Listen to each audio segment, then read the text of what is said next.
Sabe uma coisa curiosa? Todo o dinheiro público no Brasil, absolutamente todo, desde a menor prefeitura até o governo federal, segue um único manual de instruções. É isso mesmo, uma espécie de grande regra do jogo que define como tudo tem que funcionar. E é essa estrutura que a gente vai desvendar agora. Pois é, essa é a pergunta de US$ 1 milhão, não é? Para onde vai a grana dos nossos impostos? Quem é que decide se o dinheiro vai para construir um hospital, asfaltar uma rua ou pagar salários? Bom, pode parecer um mistério, mas a resposta está, na verdade, toda formalizada em uma lei.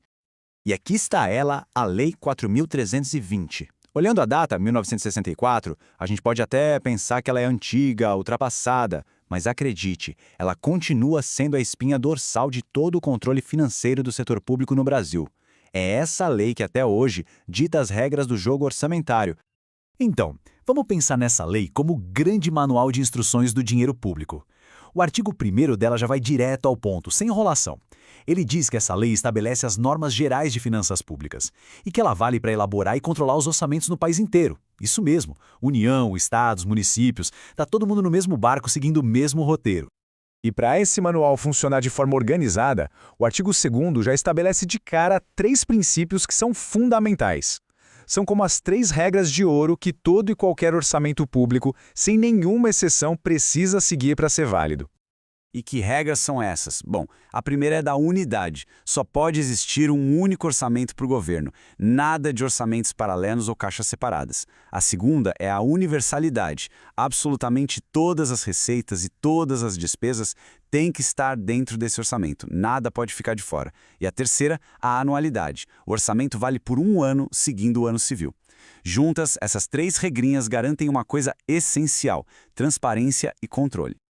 Muito bem. Todo orçamento tem 2 lados, o dinheiro que entra e o dinheiro que sai. Vamos começar pelo lado das entradas. De onde vem a grana do governo? O nome técnico que a lei dá para isso é receitas.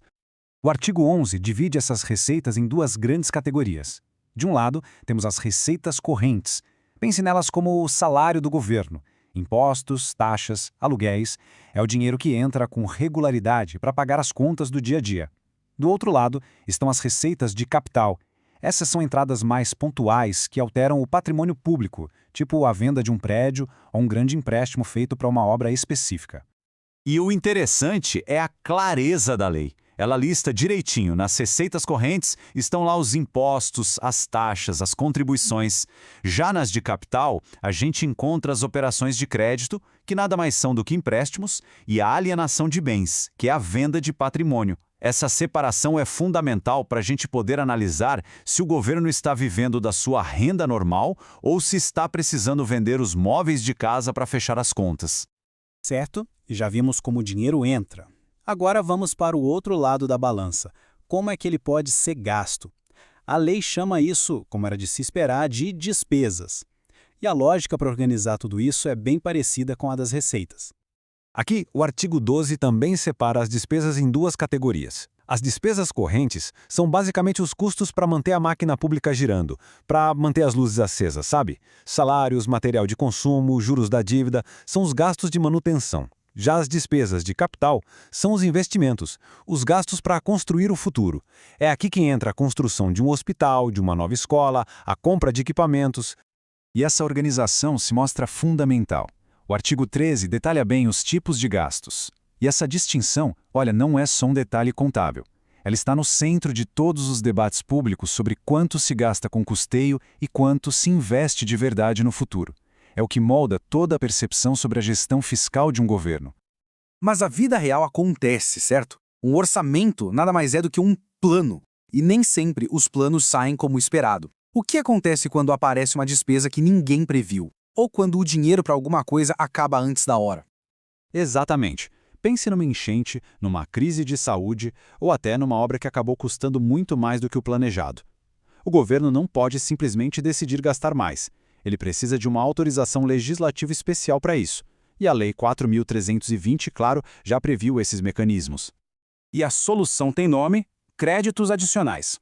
O artigo 40 define de forma bem direta. São autorizações para realizar despesas que não estavam no orçamento original ou que não tinham dinheiro suficiente. É a ferramenta de flexibilidade do governo, mas uma flexibilidade que também tem regras bem claras. E existem 3 tipos, como o artigo 41 detalha. Os suplementares servem só para reforçar uma verba que já existia, mas não foi o bastante. Os especiais são para criar uma despesa totalmente nova. E os extraordinários são para casos de urgência mesmo, como calamidades públicas.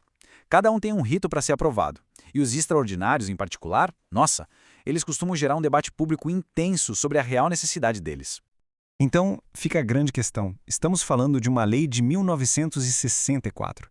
No mundo de finanças digitais, de uma economia super complexa, por que essa lei ainda é tão fundamental para o Brasil? A resposta está na essência dela, bem nesse trecho do artigo 2º. A lei existe para, e aqui eu cito, evidenciar a política econômica financeira e o programa de trabalho do governo. Traduzindo do juridiquês, o propósito central dela sempre foi e continua sendo a transparência. No fim das contas, a Lei 4.320 é muito mais do que um conjunto de regras contábeis. Ela é o alicerce que transforma o orçamento público em um livro aberto, permitindo que a sociedade fiscalize e entenda quais são as verdadeiras prioridades do governo. Ela é a base da responsabilidade fiscal no país. Então, na próxima vez que surgir uma notícia sobre o orçamento da cidade, do estado ou do país, vale a pena lembrar dessas regras.